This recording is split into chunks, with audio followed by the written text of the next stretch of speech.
Bienvenida, congresista. Muchísimas gracias por la invitación. Por la visita. Muy buenos días. Bueno, en el tema de la reforma política, ¿cree usted, confía en que se llegará a buen puerto? Porque hay dos temas, faltan dos proyectos, ¿sí?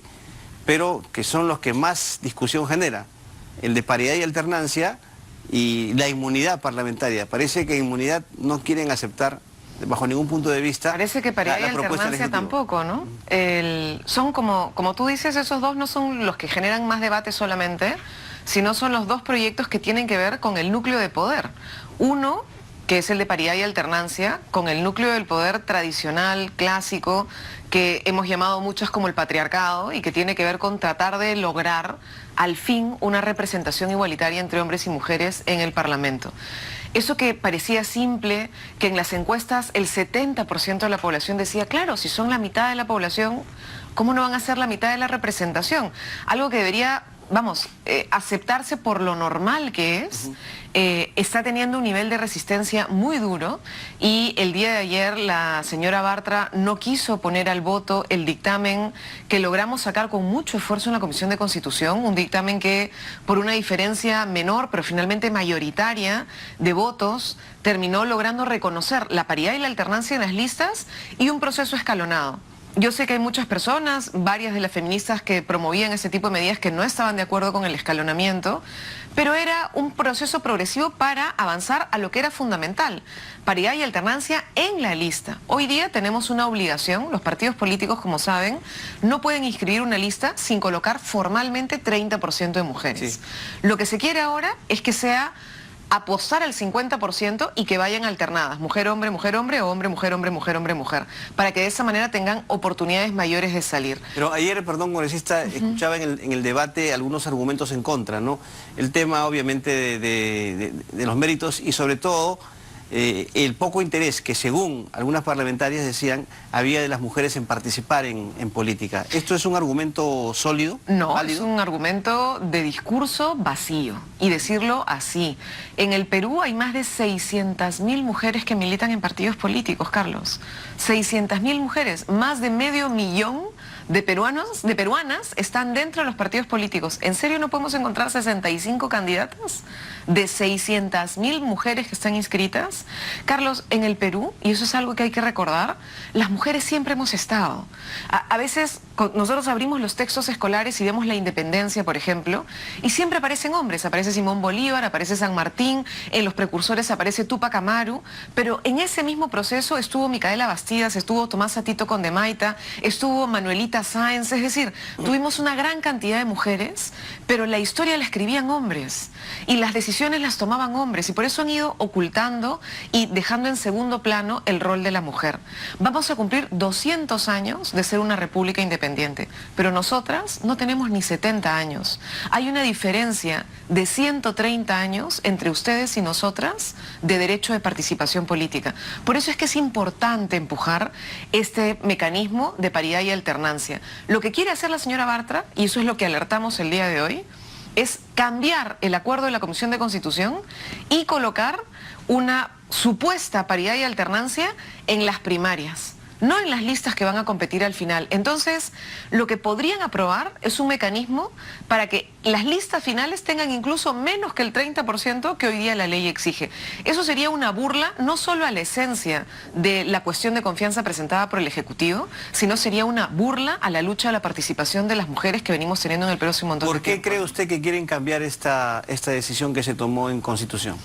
Porque es un tema ahí sí ideológico, y no ideológico en el sentido de derechas e izquierdas, porque ayer, por ejemplo, tú has tenido a la señora Mercedes Arauz y a mí, que representamos tendencias políticas diametralmente opuestas, que hemos tenido posiciones y seguiremos teniendo posiciones encontradas, y nos sacamos la mugre cada que discutimos en la Comisión de Economía. Ella es una mujer de derecha, yo soy una mujer de izquierda, no tiene que ver con ese tipo de ideología, y más bien estamos defendiendo abiertamente algo que es transversal y que es de la equidad.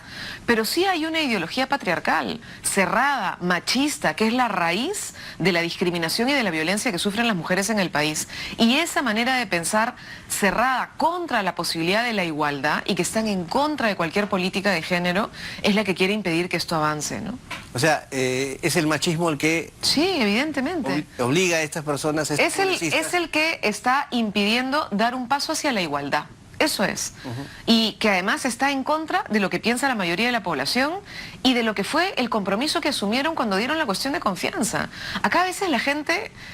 ¿Qué mensaje le estamos dando a nuestro país? Empeñan la palabra para mantenerse en el Congreso y después la palabra empeñada la tiran por el tacho, porque en realidad aprobaron algo que era concretísimo. Y en este caso, a diferencia de otros, no se puede modificar. O sea, es decir... Ayer discutimos financiación, ¿no es cierto? Estuviste en la parte del delito, en fin. Ahí hay un conjunto de precisiones sobre cómo modificar el tema de fondo. El tema de fondo era que la financiación prohibida se vuelva delito. Ya, eso es el primer artículo de los 3 que aprobamos ayer. Pero luego aprobamos otros 2, como es el tema de la falsificación de información y luego si consideramos que la financiación de las empresas está prohibida o no, si es que el tope de las personas está prohibido o no, si los aportes anónimos están prohibidos o no. Es decir, ya entraste a una lógica más específica. Eso no desnaturalizaba la esencia era que se cree el delito. En el caso de paridad y alternancia, cualquier cosa que no sea colocar paridad y alternancia es evidentemente ir en contra de lo que se está planteando como esencia, ¿no? Por eso le preguntaba, en primer término, ¿esto llegará a buen puerto, tomando en cuenta las posiciones, no solamente en este tema, sino también en el tema de la inmunidad? Mira, yo, y de hecho nosotros cuando votamos en su momento la cuestión de confianza dijimos, nosotros votamos en contra porque no confiamos en que el Parlamento cumpla su palabra.